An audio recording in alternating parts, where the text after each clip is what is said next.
ACMi productions are only made possible with your support. Visit patreon.com/ACMi to learn how you can help. Arlington's Pops Concert and Strawberry Festival returns, local seniors host a Pride party at the COA, and ACMi News gets an insider perspective on innovators at Cambridge's Venture Café. From McLennan Park to Spy Pond, from Poets Corner to the Mystic River, we have Arlington covered, giving you stories that count from people who care. Reliable, trustworthy, dependable. This is the nationwide award-winning ACMi News. Hello everybody, I'm Sarah Kochi. And I'm Paul Werlin. Welcome to today's edition of ACMi News. The 47th Boston-Hong Kong Dragon Boat Festival took over the Charles River on June 14th. The event saw over 60,000 attendees and 1,700 athletes participate. On June 14, 2026, Boston waterfront comes alive with the excitement of the Boston Dragon Ball Festival. Held along the Charles River, the festival brings together paddle family and community members to celebrate one of the world's oldest cultural traditions. Teams from different backgrounds gather to compete on the water, preparing for the race day. Beyond the races, visitors can enjoy the cultural performance, food rhythm, and family-friendly activity throughout the festival ground. It was started with the purpose of working with the Chinese community, but over the years, the board, the committees, and volunteers, we've strived to expand that purpose to showcase and to promote Asian cultures in the greater Boston areas in terms of the teams, the performances, food vendors, and arts and crafts, and cultural activities. We include Pan-Asian activities and cultures. I think it's important for the community. If you take a look, there's so many different people. It gives them an opportunity to gather together. It gives them an opportunity to look at the different cultures from all over Asia. You have Indian food, Indian performance, Taiko, Japanese, Korean, food performances, and you can enjoy the race. So it gives a lot of option for the community to come out to enjoy. For many participants, the event is also the chance to challenge themselves, strengthen their bonds with their teammates. The sport demands both physical, indoor, and mental focus, as the team work in the perfect rhythm to maximize their speed on the water. We only get 4 practices before the festival, only an hour long. So that is probably the biggest challenge for our team since we're an amateur team. So it's very challenging regardless of the level that you paddle, from beginner all the way to elite as the national team. And I think the challenges are coming together as a team and coming in sync and locking in and paddling together. And the other thing as well is the physical training, so that can be challenging, but everybody starts where they are and you go up from there. And then the other thing is mental training as well, so we're training your body, but we're also training your mind to push through when it's difficult. And when you come together as a team, it's achievable. As the door echoes across the river and the ball races toward the finish line, Boston Dragon Ball Festival continues to celebrate transition, community, and the spirit of the teamwork. For the participant and the spectator, this is the event brings the people together both on and off the water. Wow, what an impressive celebration of Pan-Asian culture. The Philharmonic Society of Arlington capped off another year with their annual Pops Concert and Strawberry Festival at Town Hall. Reporter Daniel Lipoff has more. The sounds of song and the smell of strawberries filled Town Hall Friday as the Philharmonic Society of Arlington hosted their Pops Concert and Strawberry Fest.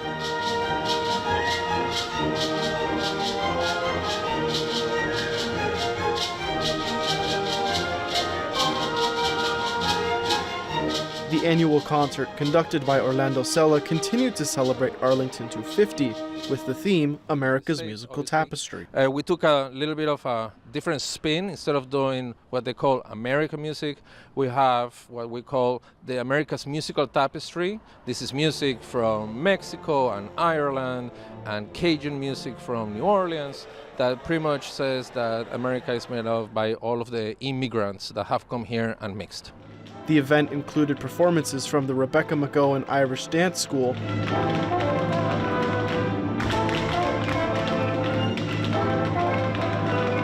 and local artists Squeezebox Stompers.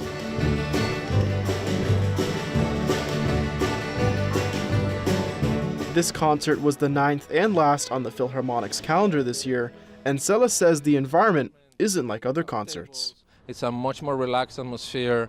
The music itself is much more approachable. It's very easy to listen to. Some people get up and dance sometimes. So yeah, so it's kind of like a party, more like an actual sit-down concert.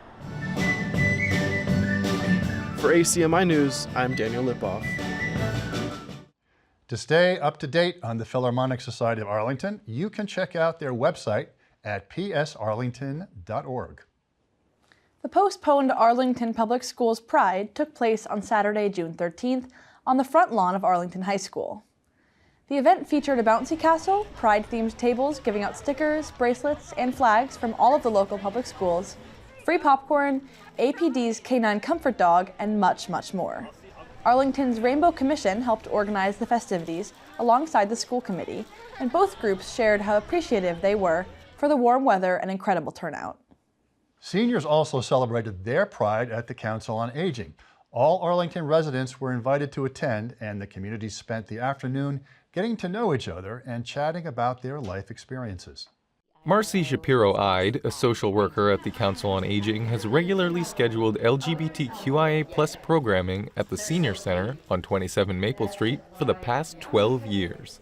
This is the 5th Senior Pride Party that Marcy has put together, inviting residents from in and around Arlington to attend. ACMi News has covered a host of Pride events this month, but Marcy explained why this particular event is catered towards senior citizens.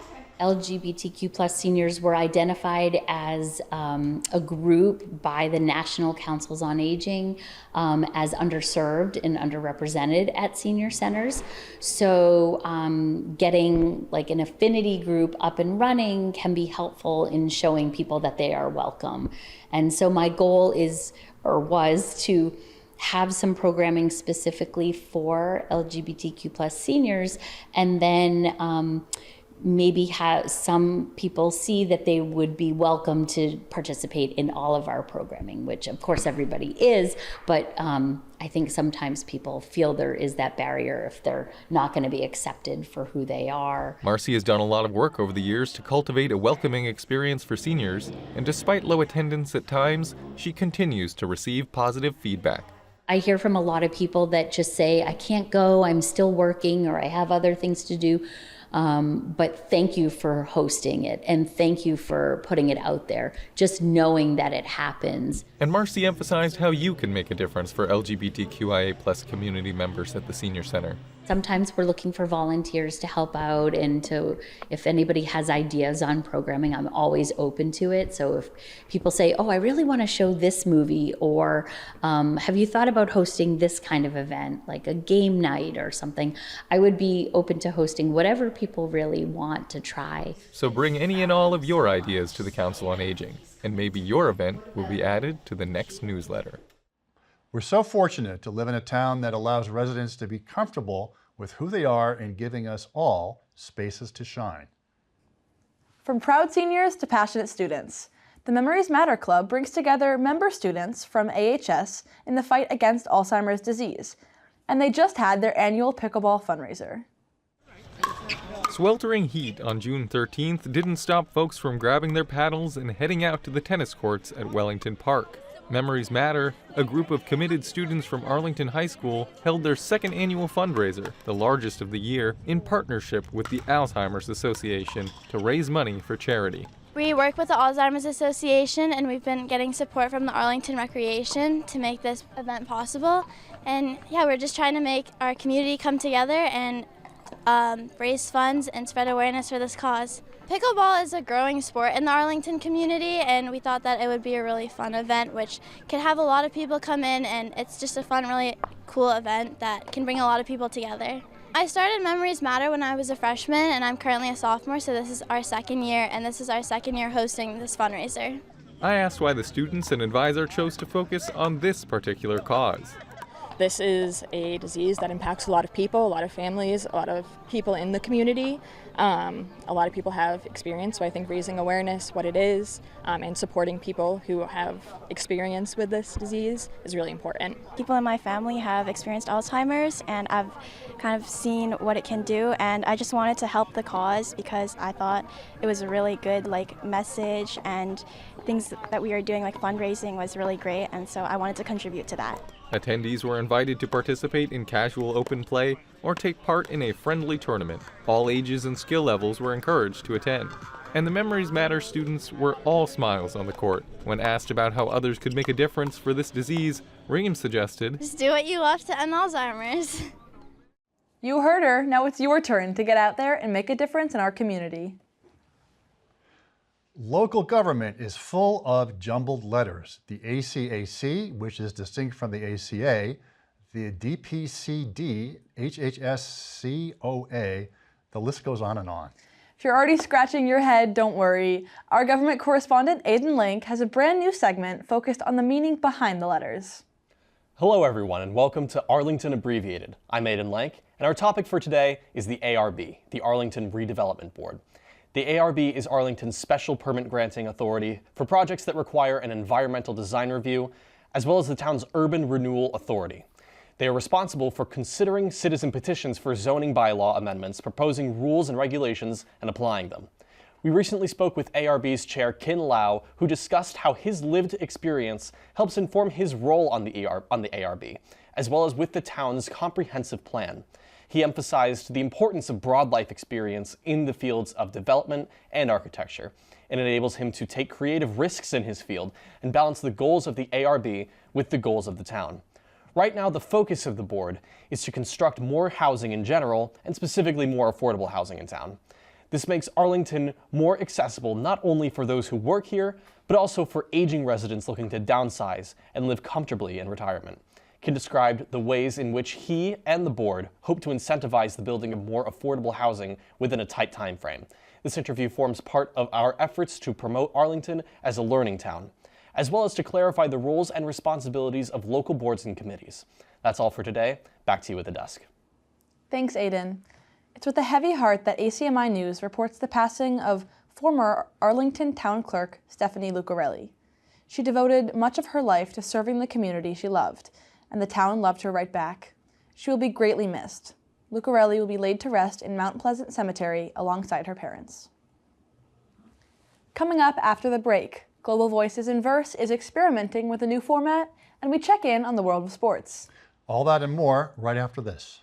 The ACA is hosting Porchfest this Saturday, June 20th from 12 p.m. to 6 p.m. Over 300 performances are expected to take place across town, moving west to east. ACMi will be participating for the first time with 4 bands of our own, so stop by 85 Park Ave to come support local musicians.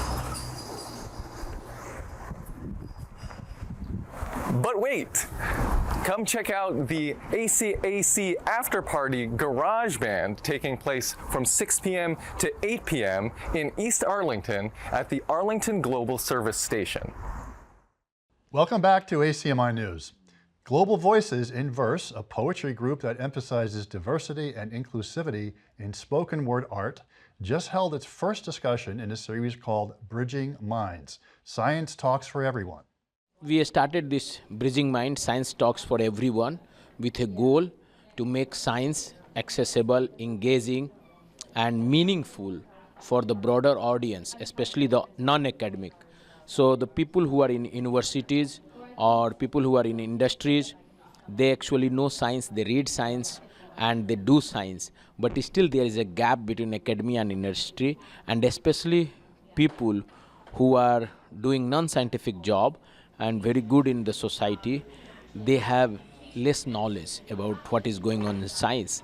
And regularly I want to invite someone from academia and industry and from audience, society, people should join, and to make a bridge between scientific community and the social community.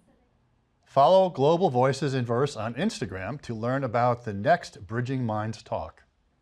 Arlington Public Schools String Fest took place on June 13th at Ottoson Middle School. Family and friends packed the Ottoson lawn to watch approximately 700 student and faculty performers take listeners on a musical journey through famous cinematic scores.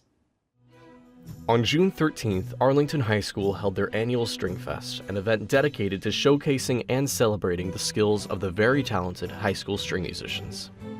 On behalf of Arlington Public Schools, the string program, and teachers, staff, volunteers, all of our student musicians in this field, thank you for being here, because tonight isn't just a concert, it's a movie marathon.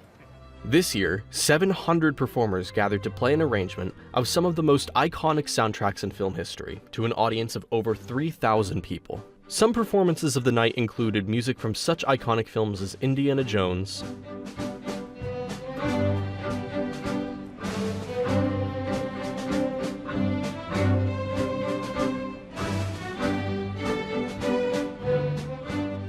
Pixar's Up,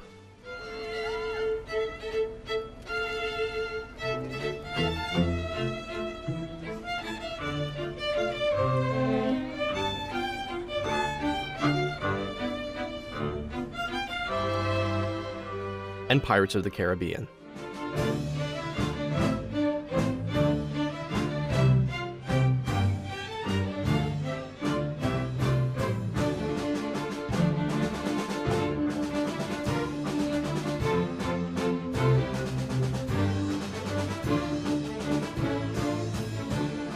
But the final performance was the clear highlight of the evening.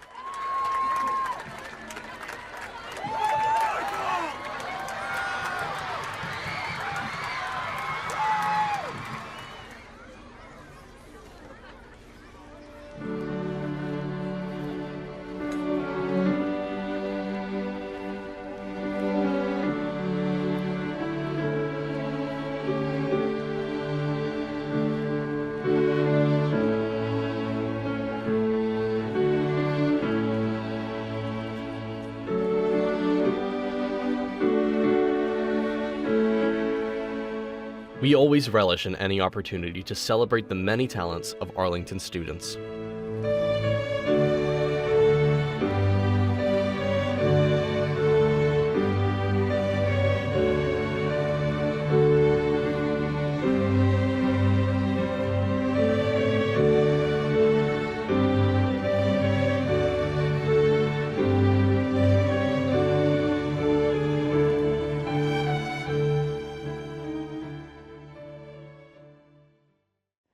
This night at the movies was recorded by ACMi. Thankfully, it wasn't too hot and muggy as the students performed under the summer night sky. To see how that might change in the coming days, let's check in with our weather reporter, Francisca Baduya. Happy Juneteenth, everyone! It's definitely looking a lot calmer than it was yesterday. Today was mostly sunny with a high of 83 and a low of 62. That wind will make way for a clear night sky just in time for the weekend. So let's take a look at the forecast for the rest of the week. Tomorrow will be sunny with a high near 81, perfect for Arlington's 10th annual Porchfest. Now, if those live performances don't blow you away, be careful because these wind gusts just might. We're looking at winds as strong as 26 miles per hour, so bring those lawn chairs inside before Garage Band kicks off around 6 p.m. The night will remain mostly clear with a low around 61. Sunday is looking mostly sunny with a high near 82. But if you're celebrating Father's Day, be sure to pack an umbrella because there's a 30% chance of showers between 3 and 7 p.m. We'll cool down a bit on Monday with a high of 76, but the chance of showers will go up to about 60%, mainly after 1 p.m. We'll keep the chance of showers throughout the afternoon and into the next morning. The rest of Tuesday is looking partly sunny with a high of 83 and a low around 62. And Wednesday will be sunny with a high near 85 and a low of 61. Finally, I know students and parents are all looking forward to the last day of school, but something else to look forward to is the beautiful weather. Finishing off the week, you can expect partly cloudy skies with a high around 87 and a low of 66. And that's all for the weather this week. What's New England summer without a little bit of rain? I hope the World Cup tourists enjoyed their warm welcome to Boston. For more on the World Cup, now to Daniel Lipoff with Beyond the Score. But he's not in his usual spot, so let's take a look. Hey folks, Daniel Lipoff from Beyond the Score. I'm not in the studio today, but I am at the FIFA Fan Fest in Government Center in Boston. Today I'm on the road, so come take a look at what FIFA Fan Fest has to offer.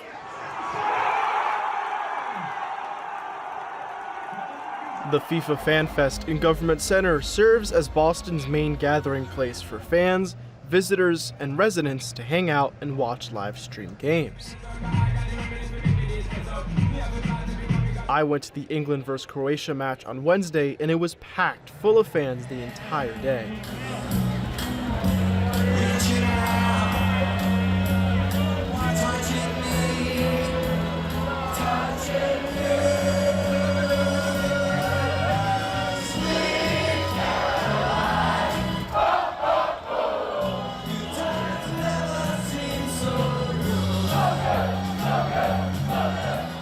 Along with a massive viewing screen for fans to watch the game, New England Revolution player Andrew Farrell was in attendance and spoke about his thoughts of the Fan Fest. It's been unbelievable. The energy, as I feel like it's the Boston sports scene is like so big, and being able to have that kind of energy come from a different country, from Sky's people coming. It's been everybody, but I've seen a lot of the style in the party. It's been amazing to have them at the stadium, down at the stadium, but also here in Boston and enjoying all the things that we have to offer, but just their energy has been amazing, yeah. The Fan Fest itself is free, but there are some guidelines you should be aware of. While the event is free, you have to pre-register at bostonfwc26.com to get into the event. FIFA and the organizers are limiting capacity to 5,000 people at a time, so if you don't register, you won't get in. Registration for the event works as a lottery system, with over 150,000 people applying for any said match. Even registration doesn't guarantee you entry, and once you leave, you might not be able to get back in if the event is at capacity. England did end up winning the match 4-2, and once the final whistle blew, the sound of celebrations filled the plaza.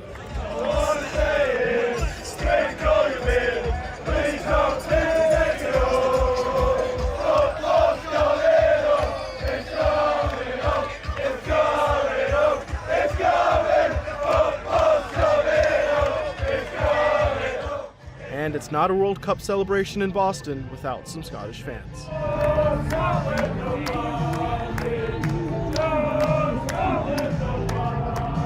For ACMi News at the FIFA Fan Fest, I'm Daniel Lipoff. The FIFA Fan Fest is running in Boston every day until June 27th. The schedule is available at bostonfwc26.com/FIFA Fan Festival. Reservoir Beach is officially open for the summer season. From now until August 21st, residents can buy a day pass or a twilight pass for those who arrive after 5 p.m. Arlington Recreation wants to remind visitors that while enjoying the new bathhouse, picnic pavilion, and playground is encouraged, no activity is allowed when the gates are locked. Every Thursday evening, entrepreneurs, scientists, students, investors, and other members of Greater Boston's innovation community gather in Cambridge. Venture Cafe's talks, startup presentations, and informal conversations are free and open to the public. ACMi News reporter Lydia Chen takes us inside the gathering and explores why some participants return week after week. Every Thursday, Venture Cafe brings startup pitches, panel discussions, company displays, and open networking together under one roof. Venture Cafe was founded with the idea that entrepreneurs in any city, if they get together regularly, can build relationships, build trust, and end up helping each other. It's a really simple idea for accelerating innovation in a city. It turns out that Venture Cafe works great in a lot of places. So we do it in 17 different cities around the world. It's also in Tokyo, in Berlin, in London, lots of other places. But Cambridge is really pretty incredible. It's the largest, innovation gathering, largest networking group of entrepreneurs in the greater Boston area. And so through that, a lot of people come out of the woodwork and come here. It becomes, a place which is a really good place to go if you're trying to meet other entrepreneurs and people who are connected in the innovation ecosystem. Throughout the evening, founders and professionals from healthcare, biotechnology, renewable energy, and other fields moved between presentations and conversations. The Venture Café is one of the must-go places in Boston if you are in entrepreneurship.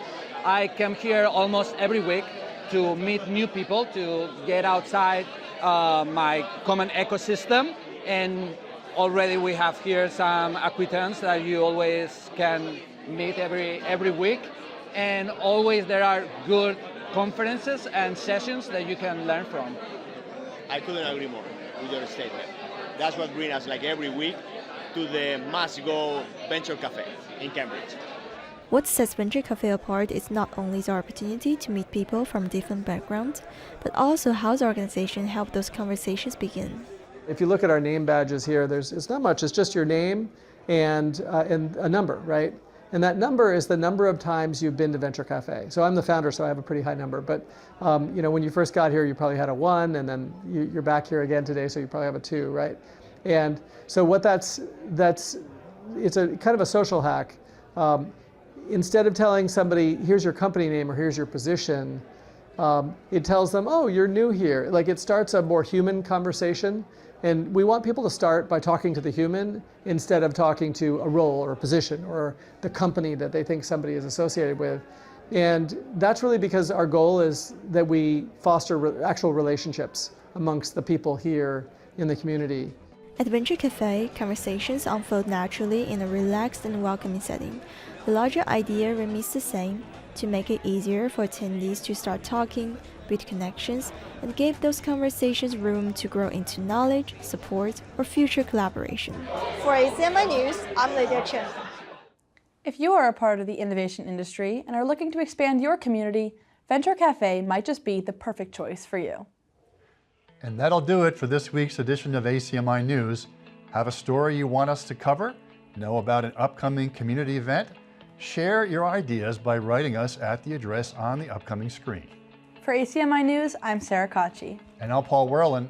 As we sign off this week, we serenade you with this highlight from Stringfest. We'll see you next time.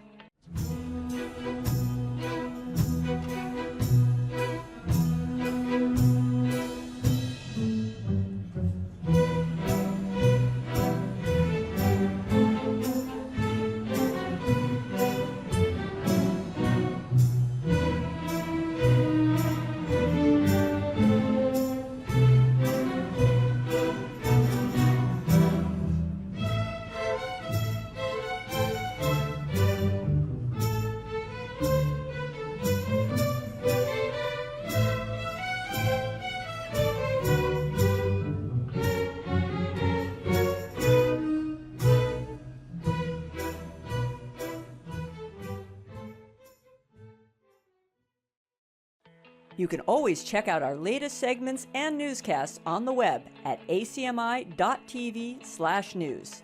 And don't forget to like us on Facebook and follow us on Twitter and Instagram at ACMi News. Make sure to subscribe to our YouTube channel as well. You'll find us at youtube.com/ACMi News. If you have any news tips for us or wish to become a citizen journalist, we'd love to hear from you. Email us at news@acmi.tv or stop by ACMI Studio A at 85 Park Avenue.